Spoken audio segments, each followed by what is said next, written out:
नमस्कार, star TV 9 Marathi news मध्ये आपले स्वागत। आपण पाहत आहात स्टार टीव्ही 9 मराठी न्यूज।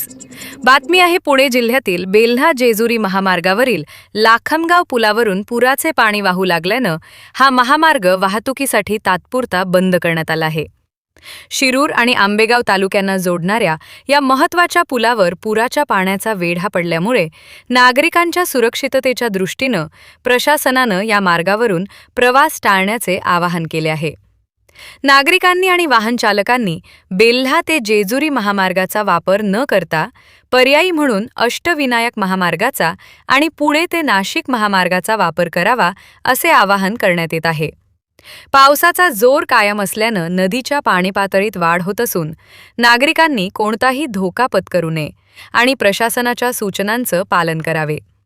या घडामोडींचा आढावा घेतला आहे स्टार 9 मराठी न्यूजचे संपादक नवीन सोनवणे यांनी।